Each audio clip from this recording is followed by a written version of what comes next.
നമസ്കാരം. മലയാളി വാർത്ത അനാലിസിസിലേക്ക് സ്വാഗതം. കേരളത്തിന്റെ ഭാവി വികസനവും കേന്ദ്ര അവഗണനയും ചർച്ച ചെയ്യാനും ജനങ്ങളുടെ പരാതി പരിഹരിക്കാനും നടത്തിയ നവകേരള സദസ്സ് യഥാർത്ഥത്തിൽ ഭരണകൂട ഭീകരതയാണ് നാട്ടിൽ അഴിച്ചുവിടുന്നത്. സമസ്ത മേഖലയിലുമുള്ള ജനങ്ങളെ ദ്രോഹിച്ച് മുന്നോട്ട് പോയിട്ട് എന്ത് നേടാനാണ് എന്ന് മനസ്സിലാകുന്നില്ല. അണയാൻ പോകുന്ന തീ ആളിക്കത്തുമെന്ന് കേട്ടിട്ടുണ്ട്. അതാണോ അതോ അധികാരം തലയ്ക്ക് പിടിച്ച് ഏകാധിപതിയെ പോലെ പെരുമാറുകയാണോ? പോലീസിനെയും പാർട്ടിക്കാരെയും ഉപയോഗിച്ച് നടത്തുന്ന ആക്രമണം ജനാധിപത്യ സമൂഹത്തിന് തീരെ യോജിച്ച ഒന്നല്ല. പറയുന്നതും പ്രവർത്തിക്കുന്നതും തമ്മിൽ പലതിലും യാതൊരു പൊരുത്തവുമില്ല. കേരള സർവകലാശാലയിലേക്ക് ഗവർണർ BJP-ക്കാരെ അടക്കം നോമിനേറ്റ് ചെയ്തതിനെതിരെ SFI തെരുവിൽ പ്രതിഷേധം നടത്തുമ്പോൾ നോമിനികളിൽ പ്രമുഖരായ MS ഫൈസൽ ഖാൻ നവകേരള സദസ്സിന്റെ പ്രഭാത ഭക്ഷണ പരിപാടിയിൽ മുഖ്യമന്ത്രിക്കൊപ്പം പങ്കെടുത്തു.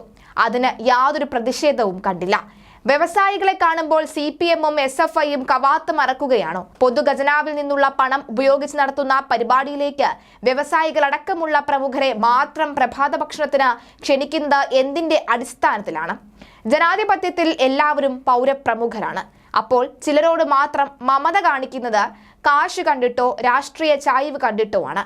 സാധാരണക്കാരിൽ നിന്ന് പരാതി എഴുതി വാങ്ങുന്നതല്ലാതെ ഭൂരിപക്ഷം കാര്യങ്ങളിലും തീരുമാനം ഉണ്ടായിട്ടില്ല. വിലക്കയറ്റം കാരണം ജനം പൊറുതി മുട്ടുകയുമാണ്. അത് നേരിടുന്നതിനുള്ള യാതൊരു മാർഗവും സർക്കാർ സ്വീകരിക്കുന്നുമില്ല. ഇതിനെതിരെ പ്രതിഷേധിക്കുന്നവരെ പാർട്ടി ഗുണ്ടകളെ ഉപയോഗിച്ച് നേരിടുകയാണ്. അടിയന്തരാവസ്ഥ കാലത്ത് പോലീസിന്റെ കിരാതമർദ്ദനമേറ്റ പിണറായി വിജയൻ ആഭ്യന്തരമന്ത്രി ആയിരിക്കുമ്പോഴാണ് ഇത്തരത്തിൽ അഴിഞ്ഞാട്ടം നടക്കുന്നത് എന്നത് ദൗർഭാഗ്യകരം മാത്രം. ജനാധിപത്യത്തിൽ പ്രതിഷേധങ്ങൾക്കും എതിർ ശബ്ദങ്ങൾക്കും പരമപ്രധാനമായ സ്ഥാനമാണ് ഉള്ളത് എന്ന് ആവർത്തിച്ചു പറയുന്ന ഇടതുപക്ഷമാണ് ഇമാതിരി കാടത്തരം കാണിക്കുന്നത്. ഇടതുപക്ഷം എന്ന പേര് മാത്രമേ ഉള്ളൂ. കാട്ടിക്കൂട്ടുന്നത് മുഴുവൻ തീവ്ര വലതുപക്ഷ പ്രവർത്തികളാണ്. ഷൂ എറിഞ്ഞ് പ്രതിഷേധിച്ചവർക്കെതിരെ വധശ്രമത്തിന് കേസെടുത്ത പോലീസ് കോടതിക്ക് മുന്നിൽ ബബ്ബബ്ബ അടിച്ചു. സംഭവം റിപ്പോർട്ട് ചെയ്ത മാധ്യമപ്രവർത്തകയ്ക്കെതിരെ ഗൂഢാലോചനയ്ക്ക് കേസെടുക്കുകയും ചെയ്തു. മൈക്കിനെതിരെ കേസെടുത്ത മണ്ടന്മാരുള്ള സർക്കാരാണ് ഭരിക്കുന്നത്. അതുകൊണ്ട് ഇതിനപ്പുറവും നടന്നാലും അത്ഭുതപ്പെടാനില്ല എന്നാണ് പലരും പറഞ്ഞു വെക്കുന്നത്. ഇവയൊക്കെ വിവേകമല്ല, വികാരമാണ് നയിക്കുന്നത്.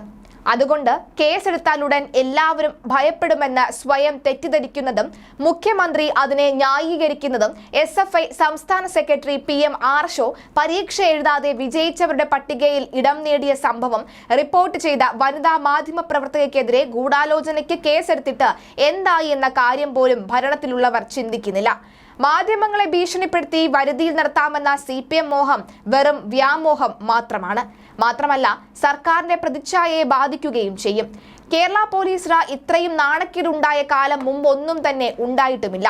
ഭരിക്കുന്നവരുടെ ഏറാൻ മുളികളായി ചില പോലീസ് ഉദ്യോഗസ്ഥർ മാറിയത് കൊണ്ട് മാത്രം ഇത്തരത്തിലുള്ള സാഹചര്യം ഉണ്ടാവുന്നു. പോലീസിന്റെ മുന്നിലിട്ടാണ് DYFI പ്രവർത്തകർ ആക്രമണം അഴിച്ചുവിടുന്നത്. പോലീസ് പിടികൂടിയ പ്രതിയെ ജീപ്പിൽ നിന്ന് ബലമായി പിടിച്ചുകൊണ്ടുപോയി. സമരം നടത്തുന്ന SFI-ക്കാരെ താരാട്ടുപാടി പോലീസ് എടുത്തുകൊണ്ടുപോകുമ്പോൾ KSU-ക്കാരെ വളഞ്ഞിട്ട് ക്രൂരമായി മർദ്ദിക്കുന്നു. ഗവർണറെ തടഞ്ഞ SFI-ക്കാർക്കെതിരെ ജാമ്യമില്ലാ വകുപ്പ് ചുമത്താൻ സർക്കാർ തയ്യാറായതുമില്ല. കോടതി ഇടപെടേണ്ടി വന്നു. രാഷ്ട്രീയ പക്ഷപാതത്തോടെയാണ് പോലീസ് ഇടപെടുന്നത്. അത് രാഷ്ട്രീയമായ സംഭവങ്ങളിലാകട്ടെ പൊതുവായ കാര്യങ്ങളിലാകട്ടെ ജനങ്ങൾക്ക് അടിസ്ഥാനമായി വേണ്ട കാര്യങ്ങൾ ചെയ്യാതെ കേരളീയം നവകേരള സദസ്സ് എന്നിങ്ങനെയുള്ള ധൂർത്തുകൾ നടത്തുന്നു. ഇതെല്ലാം വെറും കെട്ടുകാഴ്ചകൾ മാത്രമാണ്. ജനത്തിന്റെ മനസ്സിലോ ഹൃദയത്തിലോ സ്പർശിക്കുന്ന കാര്യങ്ങളല്ല. അത് ചൂണ്ടിക്കാണിക്കുന്നവരെ സമൂഹ മാധ്യമങ്ങളുടെ അധിക്ഷേപിക്കുകയും അപകീർത്തിപ്പെടുത്തുകയും ചെയ്യുന്നത് തിണ്ണമിടുക്കാണെന്നല്ലാതെ എന്താണ് പറയുക? മുഖ്യമന്ത്രിമാരുടെ ഗൺമാന്മാരിൽ 2 പേർ കാട്ടിക്കൂട്ടിയ കാടത്തരം തെറ്റാണ് എന്ന് പറയാനോ അവർക്കെതിരെ നടപടിയെടുക്കാനോ സർക്കാർ നേരിട്ട് കഴിഞ്ഞിട്ടില്ല. കോടതി ഇടപെട്ട് ജാമ്യമില്ലാ വകുപ്പ് പ്രകാരം കേസെടുത്തിരിക്കുകയാണ്. ഇപ്പോൾ പെൻഷൻ പോലും കിട്ടാത്ത അവസ്ഥയിൽ കാര്യങ്ങൾ എത്തിയേക്കും. പാർട്ടിയിലും പോലീസിലുമുള്ള സ്തുതിപാഠകരും ഭൂതഗണങ്ങളും സൂക്ഷിച്ചോ. ഈ രാജ്യത്ത് കോടതികളുണ്ട്. ഏത് സാധാരണക്കാരനും വൈകിയാലും അവിടെ നീതി ലഭിക്കും. ലാത്തിചാർജ് നടത്താൻ അധികാരമുള്ള പോലീസുകാരുണ്ട്. അവരത് ചെയ്തോട്ടെ. അവരെക്കാൾ വലിയ ഭക്തനായി ആരും അവതരിക്കേണ്ടതില്ല. എല്ലാ കാലവും CPM ഭരണത്തിലുണ്ടാകുമെന്ന ആരെങ്കിലും ദിവാസ്വപ്നം കാണുന്നുണ്ടെങ്കിൽ അവരേതോ മൂഢ സ്വർഗത്തിലാണ് എന്ന് വ്യക്തം. കാരണം ഓരോ ദിവസവും കഴിയും തോറും ജനത്തെ വെറുപ്പിച്ചുകൊണ്ടാണ് ഈ സർക്കാർ മുന്നോട്ട് പോകുന്നതും നവകേരള സദസ്സ് അവസാനിപ്പിച്ചതും. വെറുപ്പും വിദ്വേഷവും വിളമ്പുന്നവരെ ചരിത്രം ചവിറ്റുകുട്ടയിലേ എറിഞ്ഞിട്ടുള്ളൂ.